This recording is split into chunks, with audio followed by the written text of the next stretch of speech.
online. Our marketing director, Shayla, will get it on our YouTube channel probably by Friday. It takes a couple of days for her to compress it and get it on there. But that'll be up there as well. So if you want to rewatch it or send it to anybody, you can do that. And then I think, Casey, do you want to do questions at the end? At the end or throughout. Yeah, either way. Perfect. Okay. Yeah. And everybody's on mute, but you can take yourself off to ask questions, or if you rather chat them in, you're more than welcome to do that. Cool. Tiffany, will you facilitate the chat questions? Because I do not see that. Okay, perfect. Yep, I will. Yep. Cool. All right. Well, yeah, you're good to start. Awesome. Well, thank you, gals and guys, for joining today. I'm Casey Coffin, and today we're going to talk about personal branding. But I appreciate you signing in. I know this is a little bit of an untraditional way to have a workshop, and I really view the personal branding conversation as kind of a workshop. So if you don't have either like a notes part of your screen pulled up or a pen and paper nearby, go ahead and grab one real quick. This conversation is really meant to be a conversation. So at any point, if you've seen the movie Up, there's a dog that gets very distracted when he sees squirrels because, of course, squirrel me all you want, interrupt me, ask questions. Let's make this really engaging so that you can get out of it as much as you want to get out of it and things that are actually helpful to you. So I'll encourage you as we go throughout, and we'll touch on a couple like key takeaways, but there will be opportunities for you to actually workshop some of this out, write some things down, take some notes, test and try, and take with you what's helpful and throw away what's not. So before I go too much further, I wanted to introduce myself. I'm a lot of things, so it's really hard for me to always give this presentation. My professional brand says I am Casey, and I am a strategic planner and an ambitious thinker. I'm also a single parent to a 14-year-old little boy. Actually, he's not really little anymore at all. If you heard that outside my door, he's cringing. He's almost a grown-up at this point, but he's an awesome kid. He's a black belt in Taekwondo and a piano player. I am a rescue mom to a 12-pound adorable Bichon Poodle mix that is a terror to my whole life. He moved in and knew that he ran the world, and so ever since then, he's been showing us who's boss. But my professional claim to fame is really more in the PR communications and connecting space. So I'll talk a lot about my career and pull references throughout this conversation today that introduce me and tell you a little bit about my experiences. Currently, I'm the Director of Public Relations at Well Done Marketing. We're a full service agency in Fountain Square, which is just a little east of downtown Indianapolis. And we serve a variety of clients, which I'll talk about a bit today. But everything from professional sports that you can see at the bottom left there with Tamika and Coach McGraw, to the Julian Center for Domestic Violence and Sexual Abuse at the top. That's with Jason, who's an international fashion designer, really, really cool guy. The brunt of my career was with the City of Fishers, which is my picture on the top right. I worked under Mayor Thaddeus's administration for about 5 years and was there really during the main chunk of time where we transitioned from a town to a city. So it was a really pivotal time, and you'll hear a lot more about my experiences with the City of Fishers today. That was really the time in my life that I started reflecting on my personal brand, and did I need one? And if I did, what did that look like? And how did I get started? So all of those things, I hope you'll kind of understand a little bit more today. And then the middle picture is just because I was really excited to be a 2020 Best and Brightest finalist. I had a dream back in those days that you're seeing on the bottom right when I finished all 3 of my degrees of one day being a Best and Brightest candidate. And so being a finalist this year was incredibly exciting, and truly being nominated was the win for me. So that's a little bit about me. I'm also an adjunct faculty teacher at IUPUI. I teach the Introduction to Public Speaking. Coincidentally, I teach that course online, so I'm quite familiar with Zoom. I'm also quite familiar with speaking online, and I know I speak really fast, so I will work on slowing that down for the remainder of the presentation. I'm a huge champion of art in local community, and so farmers markets, music festivals, art festivals, both locally in the indie market, some in Fishers, we're getting there, but also across the United States. I love to travel everywhere from like LA and hitting up Venice Beach to Boston and the Underground District to really check out public art and look at how communities have been able to redevelop and revitalize by embracing art. And so that's a little bit about who I am. It's interesting when I was approached to talk about personal branding, I kind of had to stop for a second and really pause on the fact that my brand has evolved, if you will, in a lot of ways. And I probably am at the point where I should go back and look at that, because I used to be able to give a really quick elevator introduction about myself, and obviously today I've taken a little longer. So I think this conversation will be a good refresher for me as well. So before we really dive too much into assessing your personal brand, creating it, I wanted to talk a little bit about what a personal brand is, because I think there's a lot of pressure when you start talking about a personal brand. And I want to beg a little bit of mercy in advance. In order to look at my PowerPoint notes, I didn't think ahead that I'm only on one screen. So I've got them on my phone here. So I'm going to do a little bit of eye contact faux pas with me, but bear with me. Generally speaking, I looked at a bunch of resources when putting this conversation together, and I put some on the last page so that hopefully if you want to learn more, you're excited by this conversation, you have some good places to start doing that. But I noticed really quickly that personal brands are very similar. When you start looking for definitions, there are a lot of commonalities, and yet there are a lot of minute details that some people consider part of the brand and some don't. So I kind of put that together to make my own definition, that a personal brand is really the unique combination of skills and experiences that make you who you are. But more than that, it's how you present yourself and those experiences to the world. So effective personal branding helps differentiate you from competition. It helps establish you as an extension of the company you own, or the company you work for, or the brand that you're an ambassador for. It allows you to build trust with prospective clients, with stakeholders, with coworkers, with managers even. But it's not enough to just have that brand. You really also have to have a pretty clear way of communicating that brand outwardly. So then that leads to the next question: why do I need a personal brand? And I've got some data for you, because I'm a little bit data driven. I like to look at trends. I like to kind of keep a pulse on industries. So I'm going to throw a couple statistics at you, all from Forbes, and this is in the resources section of the PowerPoint. But the average person switches jobs every 2 to 3 years. I think we all kind of understand that at this point. But by this year, freelance and contract workers will make up 43% of the United States workforce. So that means that workers, especially freelance workers and those that are moving between positions in the workforce, need to be able to communicate clearly who they are and what they do, so that they can stand out to prospective clients and employers. And I think we're seeing that, the COVID pandemic has really exacerbated the fact that if you aren't effectively managing your reputation and your brand, whether online or in person or both, then you run the risk of losing out on business or losing out on a good reputation. So establishing a personal brand can help show your value. Going through the exercise of creating a personal brand really helps you become more self-aware of things that are important to you in the workplace, both in terms of what you bring to the table, but what you want seated at the table with you once you sit down. Having a personal brand can improve your visibility, showcases what's important to you, which I think is really fun. I think that most of us are driven by the desire to want to like work, right? We spend the majority of our time at work contributing to causes larger than ourselves. And so being able to connect your revenue streams and your, what provides for your life to things that you're passionate about and you care about, that's pretty cool.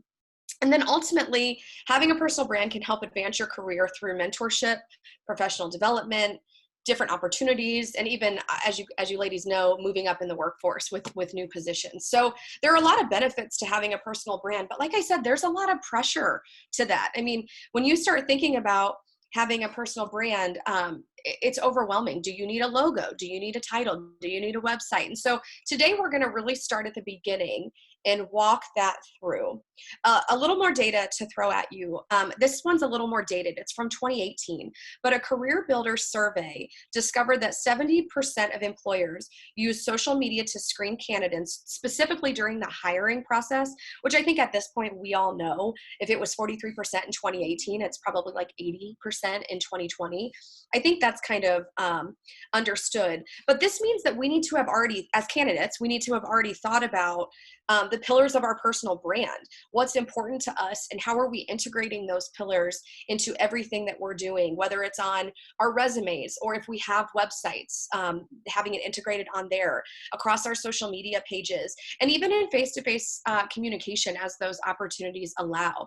Having a personal brand and having an agile personal brand can really allow allow you to ebb and flow and mold those, again, those pillars that we're going to identify here in a minute into who you are and what you do and what you bring to, position, workforce, company, team. So in a galaxy far, far, far away, I'm totally just kidding. It was 2015 and I worked for the city of Fishers. So like I said, I was with the city of Fishers for about 5 years total, 2013 to 2018. I started as a marketing and PR manager, and then I worked my way up graciously and thankfully to an assistant director of public relations. But I want to take you back to kind of the beginning of that. So in 2014, Fishers was really thinking about that transition to a city of the second class. We had voted on it in the election. It was decided and definitively going to happen January 1st, 2015. We would be a city of the second class. But that's all we knew about being a city, was the structure of government was going to change because the mayor was going to become a mayor instead of a town manager and sit above the city council instead of vice versa in the town setting. So as we, the mayor and the community, started thinking about where we wanted the city to go directionally, we started surveying the community and figuring out their wants, their needs, what was desirable to them out of their community. And through this mass surveying, we learned that Fishers residents were really desiring a downtown nickel plate district. I don't know if there's a way to poll, so I'm not going to poll, but if you're not familiar, before Fishers was a city, we were a lot of flat, grassy, boring land. And some people really liked that, and that's totally fine. I used boring, so clearly I wasn't one of those people. But when we were a town in the 1990s of about 9,000 people. We were pretty small, pretty quaint. We were a suburb north of Indianapolis. You didn't really have a reason to go to Fishers unless you lived in Fishers, right? Or you lived in Fishers because the schools, we're blessed to have wonderful schools up here. Really in Indiana, but especially up here. So we started talking to our residents as we noticed this growth and this desire for residents to move into the community. From 1990 to 2017, we saw our population go from 9,000 to almost 90,000 residents. At the last count when I was with the city, I think was in 2017, we were at 87,800 residents. That is huge growth. And so as we started this transition, our community had obviously changed in density and population, and what the community's expectation was out of the community certainly changed as well. But we didn't have a good grasp as to how to start approaching that. So we did what I think was the logical next step. We started asking questions. We started surveying people and finding out, what do people want from their community? Do they want a giant Monon Center? Do they want big box retail? Do they want local places that are really unique and specific to the community? Do they want parks and trails and green space, or would they rather have the Monon Center where all of those things are encased indoors? And what all of those survey results kind of came back and helped inform was that our residents wanted a downtown. They wanted a vibrant place to come at night in Fishers, so they didn't have to go to Broad Ripple or Mass Ave or Indianapolis or Fountain Square or Irvington. They wanted a place where they could go locally, see their friends, their neighbors, their family, and be outside and enjoy music and appreciate art and eat locally, right? They didn't want to see a, Frisch's Big Boy or an O'Charlie's. They wanted to see a Wild Ginger or a Pure Eatery or another Broken Egg. And so as we started to realize that our residents were calling for this downtown community and this downtown destination, I watched my then director of public relations, her name's Autumn Gazier, brand our community.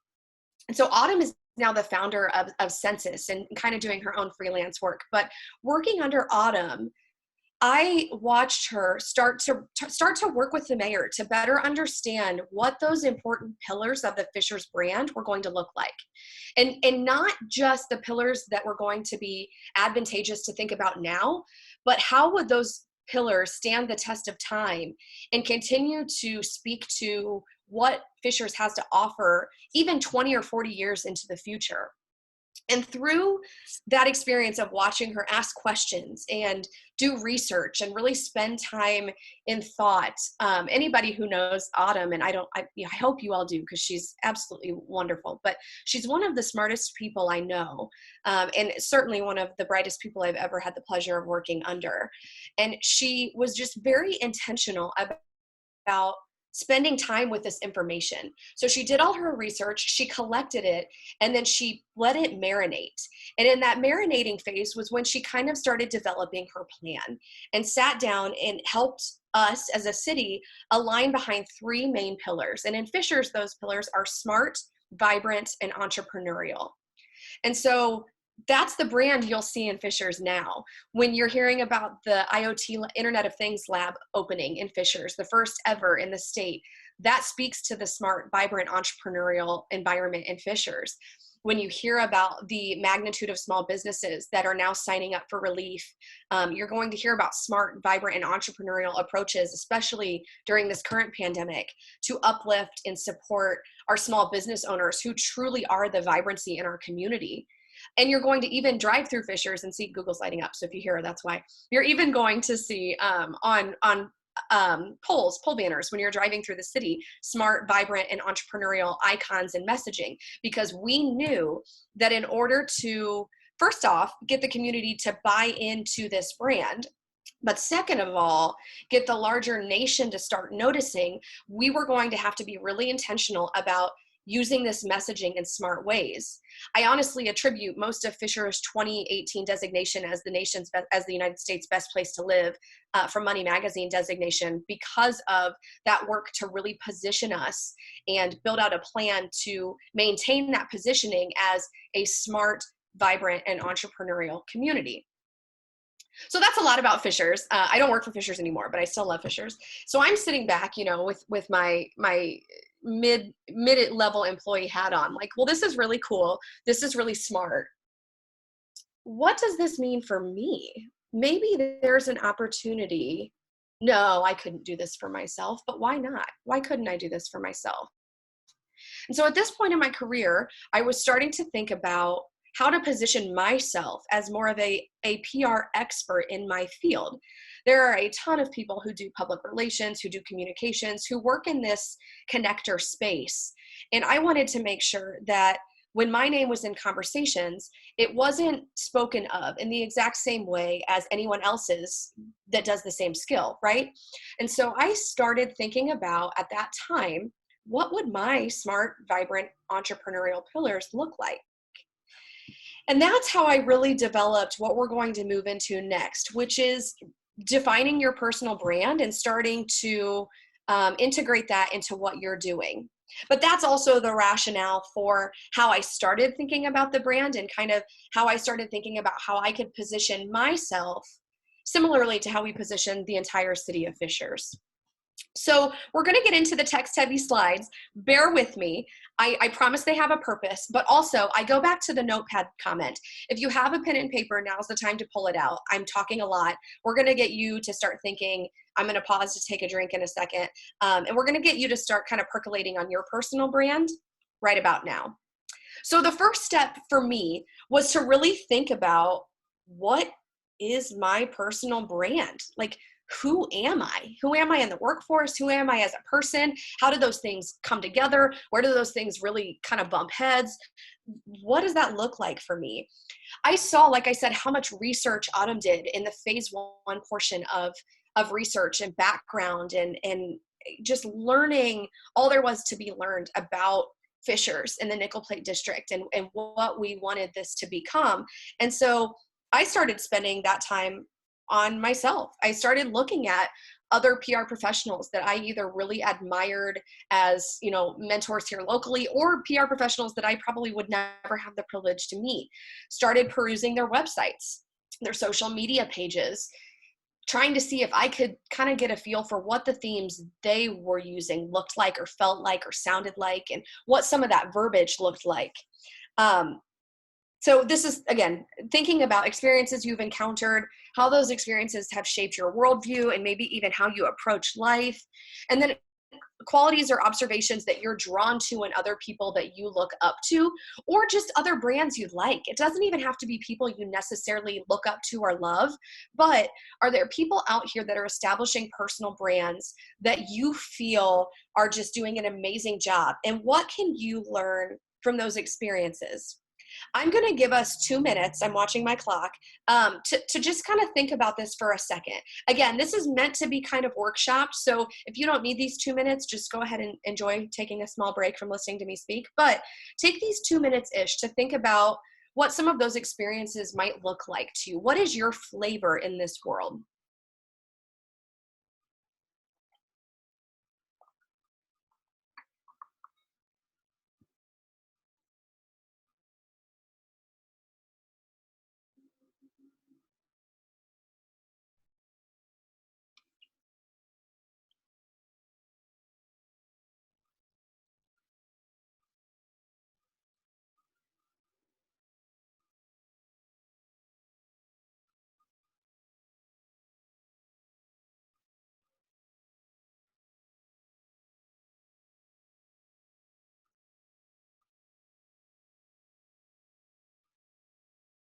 About 45 more seconds.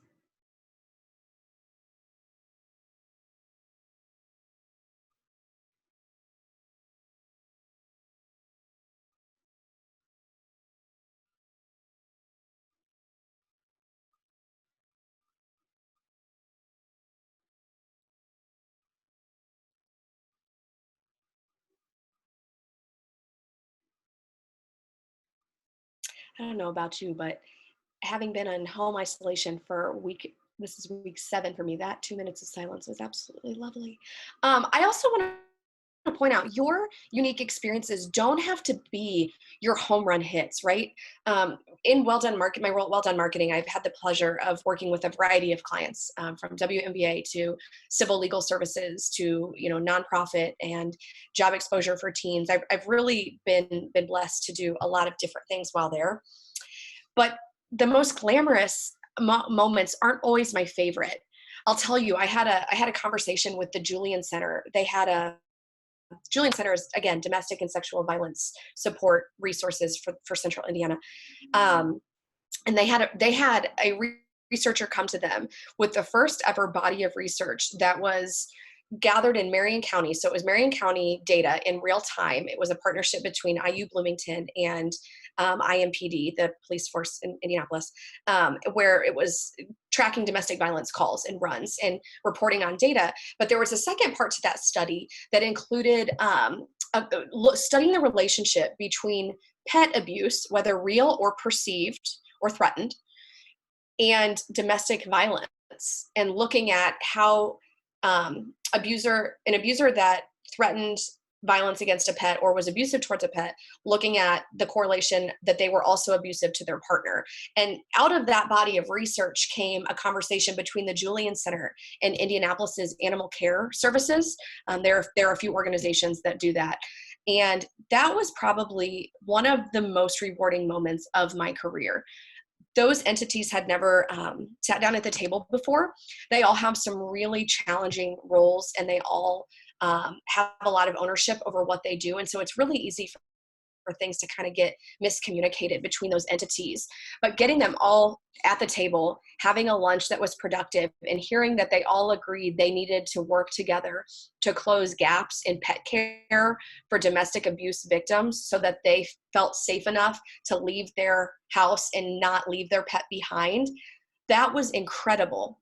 For me, that actually trumped being on the floor at Lucas Oil Stadium when I was supporting Taylor Swift's team with PR for her concert the last time she was here. So again, they don't have to be your largest, shiniest wins. They can be the things that feel really, really good to you, because that's going to help lead into the passion and having you connected to the work that you're doing. Sorry, tangential story.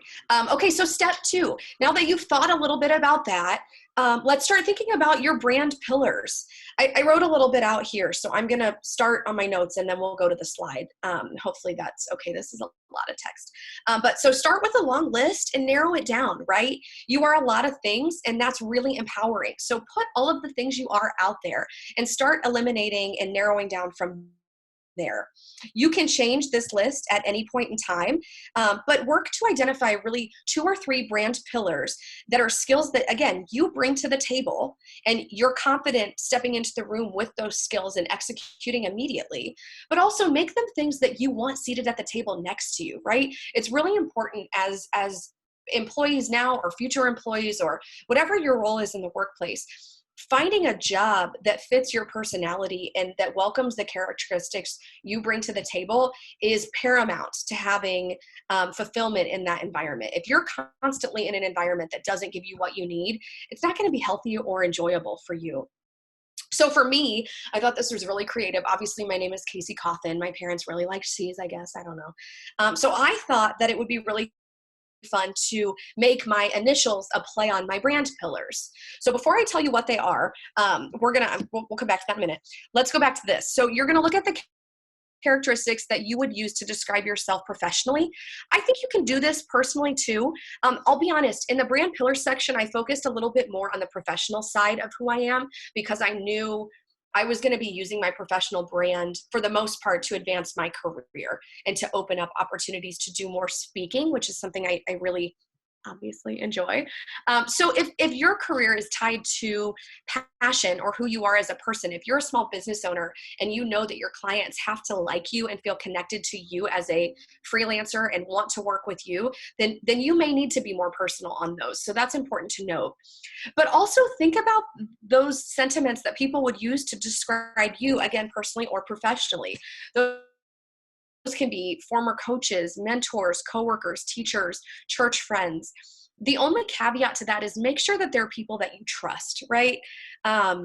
We live in an interesting time where I feel like feedback is given very unwarranted.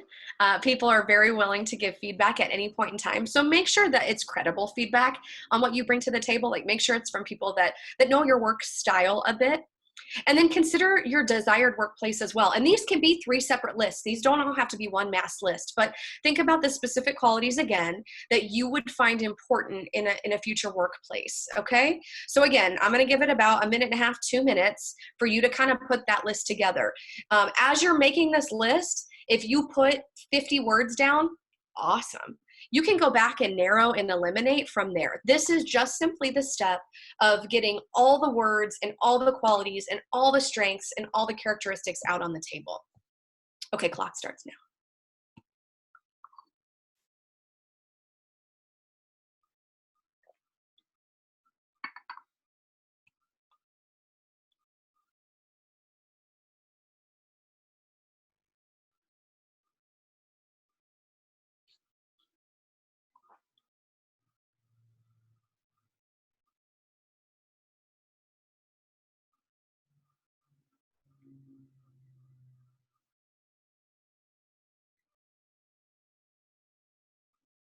About 45 more seconds.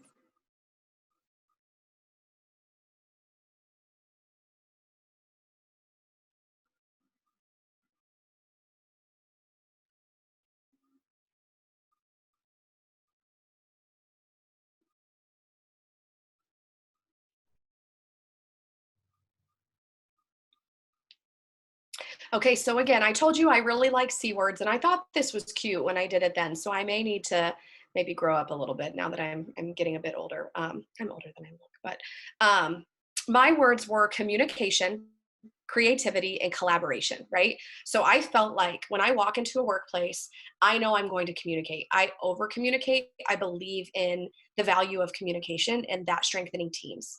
I believe in creativity, both in what we're doing, but also in how we think, right? I like to step outside of the box. If we've always done it this way and that's the reason, then we probably need to think about a different way to do it if you're working with me. I like to try new, fresh ideas, and I need to be in an environment that not only allows that, but encourages that in me.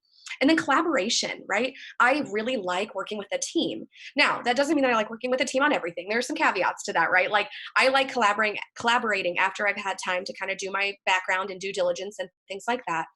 But for me, I felt like creativity, communication, and collaboration were 3 skills that I brought to the table and I benefited from having at the table with me. I will tell you, the positions I found myself in over the years where I'm just not very happy are the positions where I feel like I'm not communicated to, or communication just across the playing field isn't transparent and upfront and direct. I really like that. Um, I I've always been pretty fortunate to work for leaders that allow me to think outside of the box, and clients too. I mean, I work for, like I said, civil legal aid through Indiana Legal Services, and even the things they let me push them on, I'm like, this is pretty freaking cool for a civil legal aid group of lawyers. And then collaboration, right? Like, I want to work with a team that values other people's ideas, but that also has the ability to say, hey, I really like that idea. It's not going to work now, right? So that comes back to that communication, and it keeps it all kind of cyclical. So those are the three that I really honed in on. I'd encourage you right now, before we move to step 3, to look at your list and really quickly just circle the 2, 3, 4, 5, 6 words that you're really drawn to, right? Like, every time you read those words on your list, you're like, ooh, that kind of energizes me. Like, that kind of excites me. I kind of like that. Go ahead and do that real quick. And then we'll talk about what you're going to do with these pillars, okay? And then we'll just give you just a second to look at that list. Okay, so I give this presentation a lot, believe it or not, at Hamilton Southeastern High School. I do it a lot with junior and senior students that are starting to think about college, and we do it from more of like a networking standpoint as they think about meeting people and heading off to college and starting their careers. And I focus a lot on social media, which we'll get to here shortly. But I always, at the beginning of class, go up to a few of them and introduce myself and ask them to tell me a little bit about themselves. And these kids are brilliant. They are so impressive to me. I love working with them. But they always say, my name is Casey and I'm a junior and I run track. Okay, but who are you? What do you actually do? Who are you in this world? And so this is when the elevator pitch comes into play. My name's Casey, and I am a strategic thinker and someone who's incredibly ambitious, and I believe in the power of creativity, communication, and collaboration. That is much cooler than my name is Casey and I'm a single mom and I like art and I have a dog that drives me crazy. That gets at the root of who I am. You're asking me about things I'm passionate about. You're asking me about things that energize me. And we can talk about where those specifically play out. Like, yes, I am a mother. Yes, I am an employee. Yes, I am a community champion. Yes, I am this, that, and the other. But at the end of the day, I'm a professional that's ready to get to work. And when I get to work, you're going to get creativity, communication, and collaboration out of me. So the elevator pitch is where you really start to bring your pillars together in a way that's easy to rattle off the tongue. I included this graphic because I think it takes the elevator pitch a step further. Obviously, it gives you some suggestions. Keep it brief, share your skills, mention your goals, have a business card ready. The two on the right-hand side, the mention your goals and the business card. Yeah, I mean, of course, if you can, great. But sometimes you're really on an elevator. I will never forget, I worked twice actually for MS Communications. The first time as a promotions and marketing team lead, where I managed our promotions team lead of 40 across all 4 of their stations at the time. And then the second time as a promotions director for B105.7 and WIBC.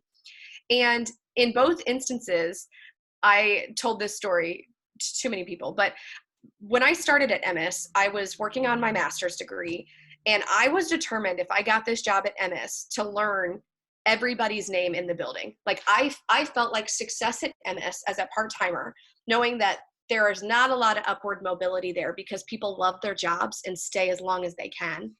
I knew I needed the connections, right? I needed their endorsement. I needed their cosign. I needed them to vouch for the work I could do, because that was going to be the golden ticket to propelling me from a part-time promotions and marketing team lead to whatever came next. And so I quite literally introduced myself to everyone shamelessly. I mean, it kind of became a joke, but I was in the elevator one day, and to be honest, it was my first month there, and I was overeager and yuppie and excited to get to work. And an older gentleman walked into the elevator, and it was, the door shut. If you know anything about me, also, I'm super claustrophobic and I don't like elevators. So I typically talk because my heart's like about to beat out of my chest and I'm about to have a freak out. So I'm like, I got to talk to this guy. We can't ride 6 floors in silence. I'm going to die on the elevator. So I said, hi, my name is Casey. I work for B105.7. What do you do here? I didn't have a great elevator speech prepared, but I was able to keep it brief. And I ended up meeting the CFO of the company. And we had a great conversation about what he does for the company. And I was actually invited later to come up to his office and have lunch. We facilitated a lunch with all of the promotion and marketing team, the team lead and the team lead managers, so that we could go up there and just better get to know executive staff. So having that short elevator pitch comes in handy at coffee shops. It comes in handy at networking events. It comes in handy at creative mornings. It comes in handy at places like this, on webinars or in person, where you want to meet the speaker at the end, but you don't have the best way to introduce yourself or the most concise way to introduce yourself. How can you share your skills in 15 seconds or less in a way that make people want to ask a question, right? Because if they care enough to ask a question, they're invested in the answer, right?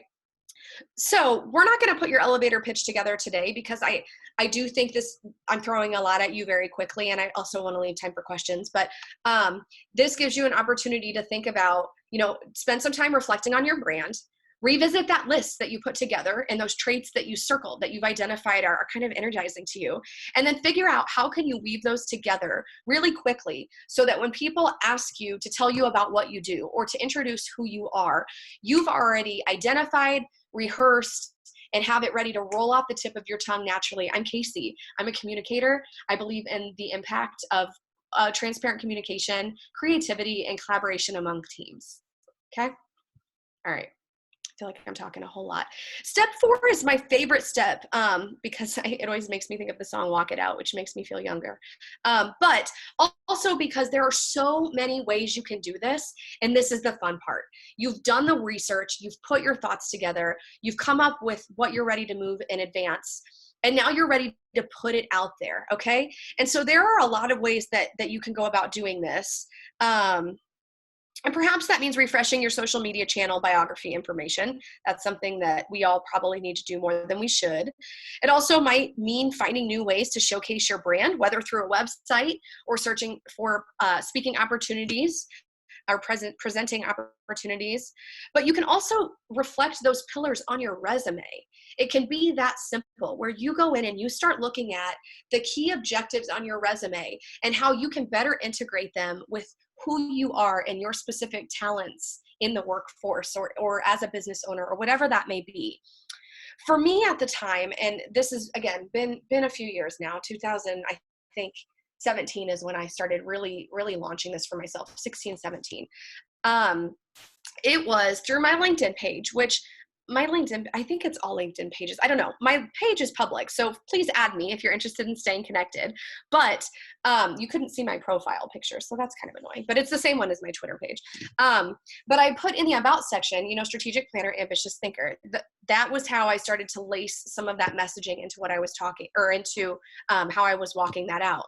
On the top right, that Casey N. Cawthon, creativity, communication, collaboration, that is a header that I pulled from my website.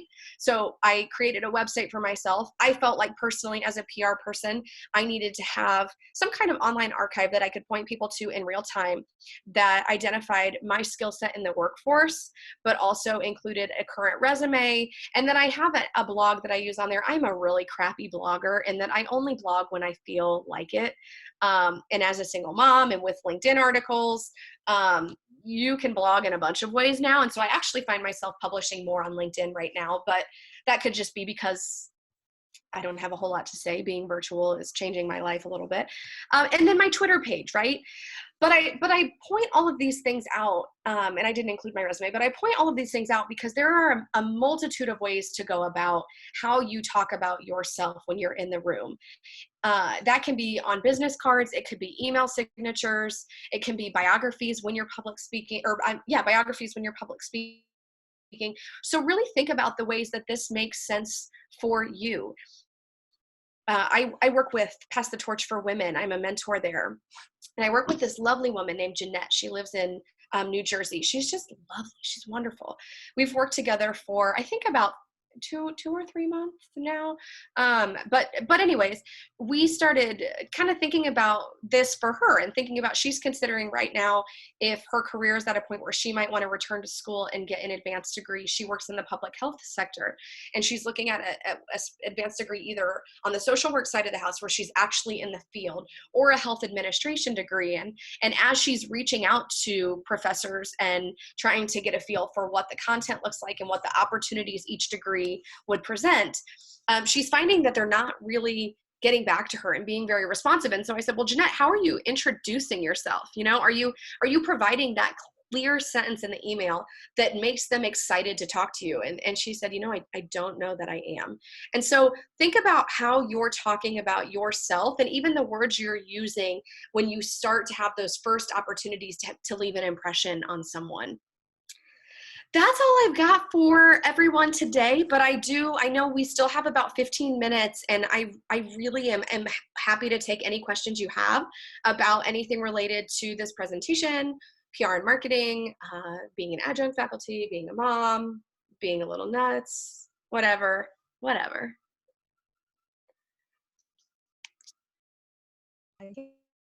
Cool. Thank you. I appreciate. Oh, can you start over? I couldn't hear you. Okay, I thought someone else was talking. This is Carmen Malone, and I really appreciate your talk. It's been great. I have one or two questions to be able to help you with. Yes, as ma'am. far as websites, it looks like you've got at least two that you've shown us today. And so maybe just not experienced in how to separate, or to make sure I'm naming separate professional websites from any personal website that I have. How do you do that with the naming, and how do you make sure people get to your professional instead of your personal? Help me with that. Well, thank you for the kind words. I love that question because I might be having a small child pop in a minute. Not done yet. So I love that question because that was something I really struggled with. I did not know if I should really do a brand that had to do with, for me specifically, being a single parent, or if I should make my brand really professional and work on just keeping it really corporate and kind of like that. And so what I ended up doing was making my website professional and keeping everything really specific to those professional talking points. But then I was able to use my blog and make that more personal. I am not one that recommends having separate websites, having separate social media channels. I think that's a lot to manage, but I also manage social media for work. So I think my best suggestion would be go ahead and find a way to try and incorporate those together and merge those together so that you don't segment your audiences. As I was thinking through this for myself, again, one of the things I kept just really struggling with, and it took me a lot of time to really come to this conclusion, but my brand is professional, but part of what makes me good at what I do is the personal aspect of who I am, right? I'm relationship driven. My personality, I really like people. I want to work with people. And so I would say my biggest suggestion is think about your desired outcome from having an online presence, whether it's a social media channel or a website. What are you wanting to gain from that? New business, influence over people, converting sales, just establishing yourself as a brand. And then using those goals, I would start to look at if you're more likely to achieve them objectively through a more professional touch, a more personal touch, or a blended mix of both. Does that help? Yes, it does. I think that you have helped me. Good. And so my other part of the question is how to make sure that I'm not overdoing it in an interview, or when I am talking about my resume on like a phone interview. You know, I don't want to get so consumed with myself as a brand that I avoid actually answering the questions that are specific to the job that I'm trying to get or the interview process? Yeah, another great question. I think that's one that you've got to walk a little bit tighter, because you are kind of subject to the question that you're asked and you want to make sure you provide an answer. I would say in interview questions, I tend to err on the side of, actually, let's do it this way. Throw a question at me. Let's see if I can do it on the spot. Okay. What makes you the best candidate for this role? Yeah, I mean, I think that's a really interesting question. And I think that I probably need to know a little bit more about what you're looking for. But I truly believe that I'm someone that dives into things head first. I am really innovative in how I think. I appreciate the opportunity to be able to think outside of the box and to really spend my time making sure that I'm communicating to everyone what I'm trying to achieve. And I think those skills could really be applied to a variety of contexts and a variety of positions, but they make teams more synergized and they make teams more successful. Okay. Yeah, great. Does And that I show like the you way a little bit? it does. And that's Okay.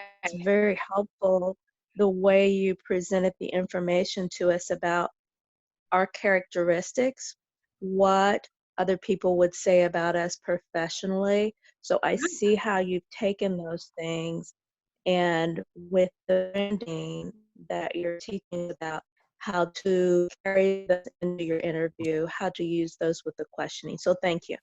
You're so welcome. Thank you. I really do You're think welcome. interviews are challenging, because you are kind of at the discretion of the question. But I think anytime that you can make interview questions back to a larger skill, like specific examples are great, but I could sit in front of you and say, and on average, I've had a 55% ROI on PR and media relations for this.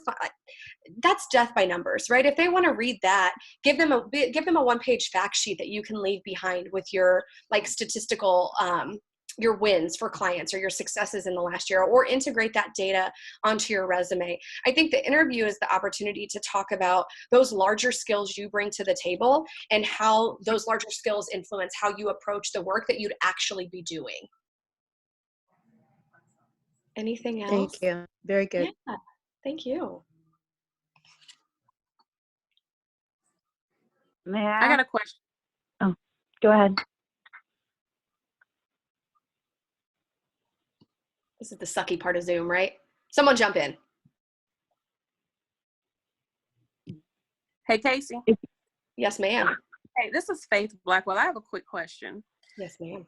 I'm a photographer for business, but I'm also an artist. Do you have any suggestions or have seen anything or can give us like some tips on maybe how we can set ourselves apart as far as personal branding? Well, so I think it's industry specific. So I think that probably, Faith, comes from looking at the people who are doing it well in your eyes and starting to pull from their best practices. If you ladies don't know Faith, Faith is the one to know. So thank you for being here, Faith.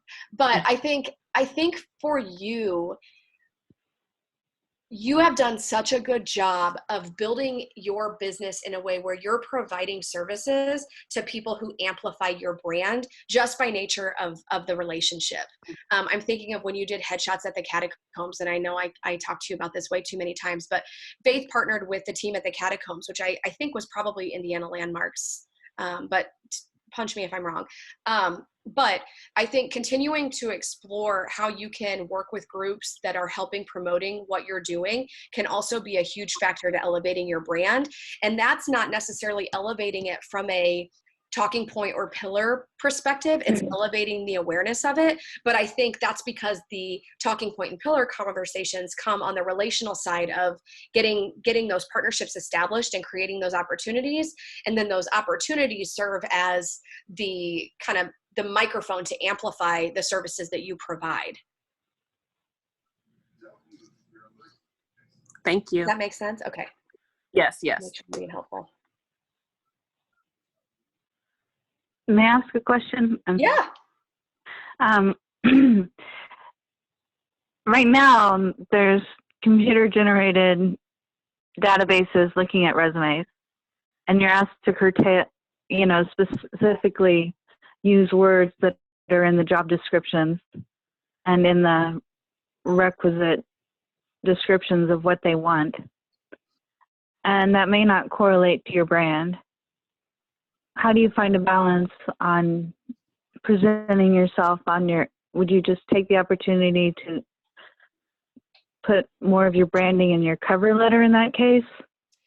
I think so. I also think a lot of, so if we're talking about resumes, a lot of resume sorting and finding, at least in the digital space, is done by keywords, right? So knowing the keywords in the job post and having those reflected in your resume, but still having an opportunity to integrate yourself into that. I think the resume is a little bit more challenging, to be honest. Actually, I think I can do this with you on here. Oh, that's the last slide. Let me pull up my website, because my resume is on there and we'll look at it.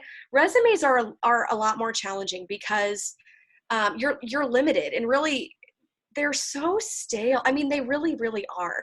They're kind of this quick snapshot of what you're doing, but they don't really give you a huge opportunity to do storytelling. Can you see, which screen are you guys seeing right now? Are you seeing the resume? Well, I'm on a phone call, so you'll have to describe it. Keep learning. Oh, okay. Yeah, I'm seeing the keep learning Keep slide. learning. Okay, let me stop share and I'll share the other one. Okay, here we go. So you can watch this back on webinar if you'd like to see it face to face. But it's challenging sometimes to get your resume to reflect that.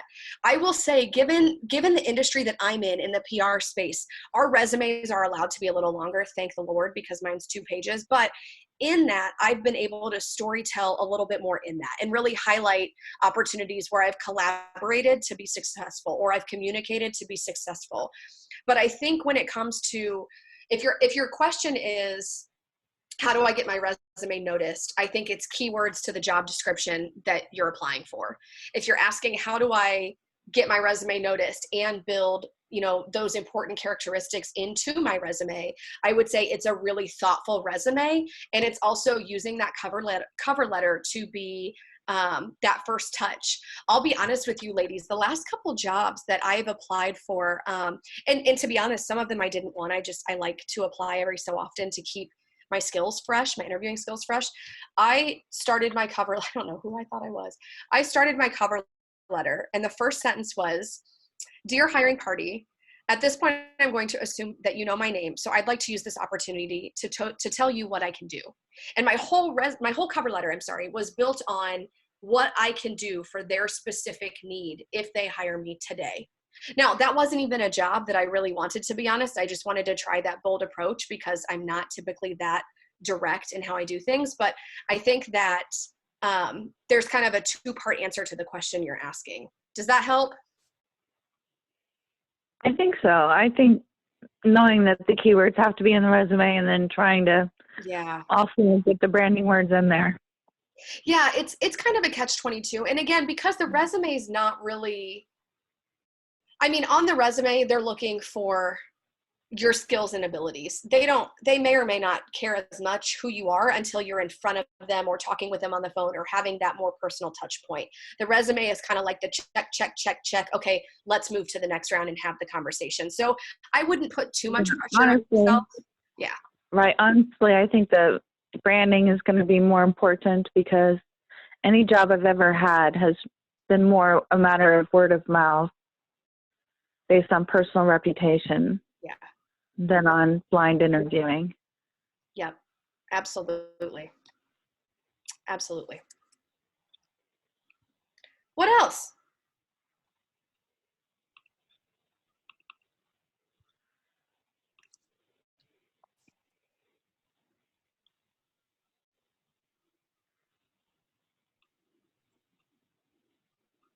I have another question for you. If anyone else has something, who are some people that you look at online and you believe that they're doing a really good job with their branding?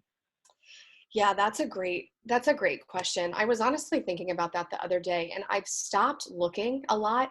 I will say Jordan Lee Dooley is a phenomenal, just superwoman in my eyes. She's a podcaster, she's a writer, she's a wife, she's a creator. She's very driven by her faith. She does a phenomenal job with her brand. I absolutely love everything she puts out on social media, the conferences that she hosts, how she structures her Jordan Lee podcast. what? Jordan Lee Dooley, Dooley. I also love Jenny Todd is a good friend of mine. Shout out to Jenny. She's really local in the indie market. She's a co-owner with her husband of Indie Coffee Roasters in Carmel. Jenny is everything I aspire to be in life. She is gorgeous, smart, polished. She is the Energizer Bunny in human form, but Jenny does a phenomenal job of using her social media to talk about everything that she's doing, right? Like I said, she's a wife, she's a mother. She just illustrated her first children's book, Brunch Baby. She is a co-owner of Indie Coffee Roasters. She owns Jenny Todd Creative. She should be an interior decorator because her house is stunning. She just did a whole social media thing about her house. And she's also an influencer in that space. Jenny is JennyTod, or Indie Coffee Roasters, or Jenny Todd Creative. She is just phenomenal. And I think what I love the most about Jenny, knowing her, there's two things actually.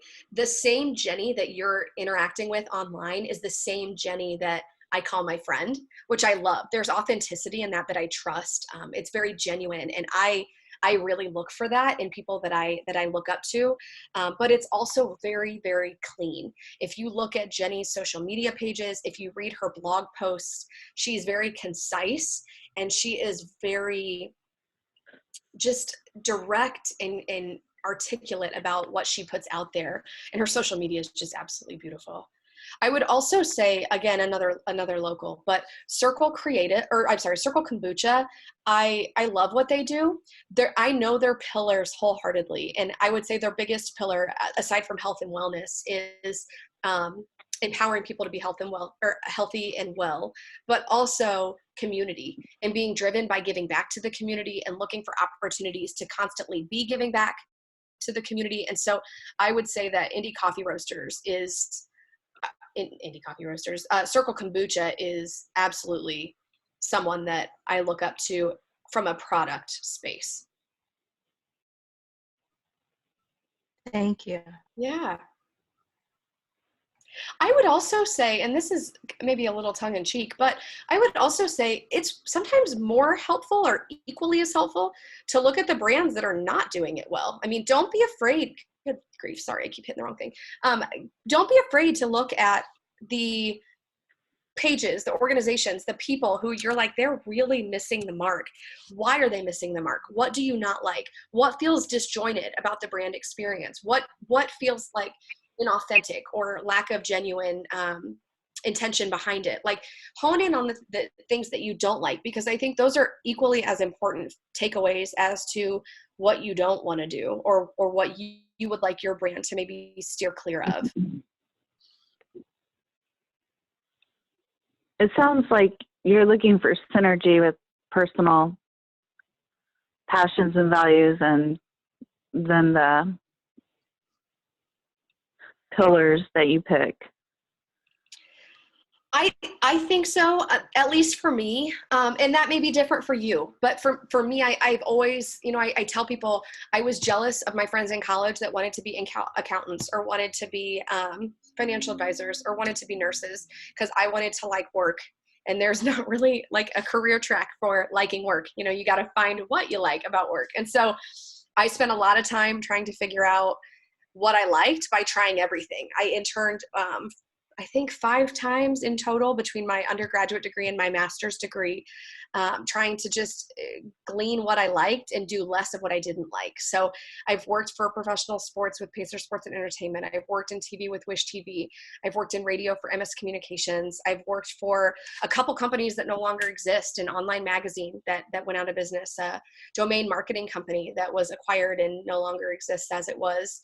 I've worked in the nonprofit space. I've worked for municipality. I now work in agency. I am just always someone who has kind of been learn by experience and do more of what I like the more experiences that I continue to take. And so that may look different for you if you're driven by, being a Forbes top 100 professionals of the year, then maybe it's less about that personal side, and maybe it's truly about your successes, accomplishments, and accolades in the workplace. Or maybe you couldn't give a care less about your title. You just want to make sure that you're doing work that you are passionate about and that means something. It can really be anywhere in that More spectrum. altruistic. Yeah. Yep.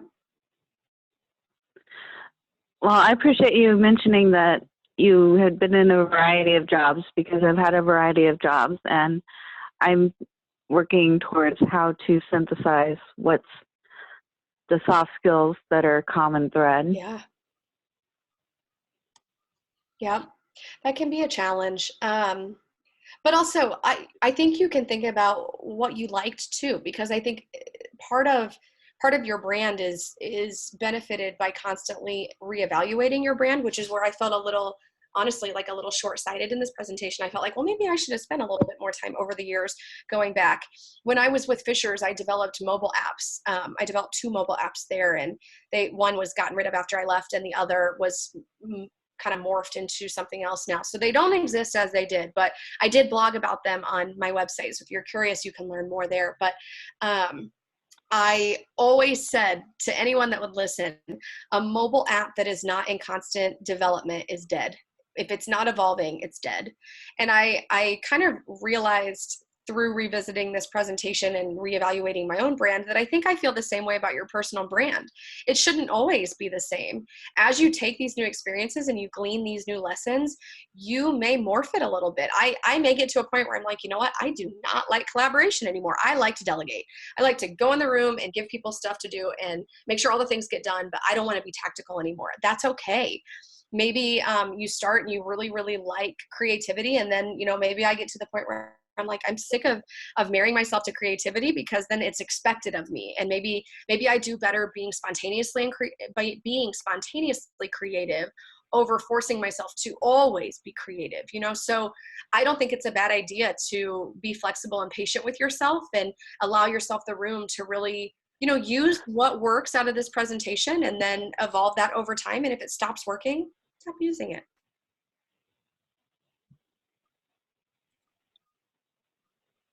Thank you. Yeah. Does anybody else have any questions for Casey?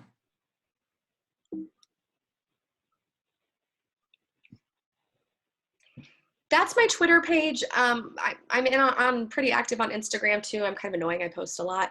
My LinkedIn is my name, and my website, if anybody wants to connect or learn more. And just thank you, gals, for the opportunity to stop by and talk today. This is so much fun.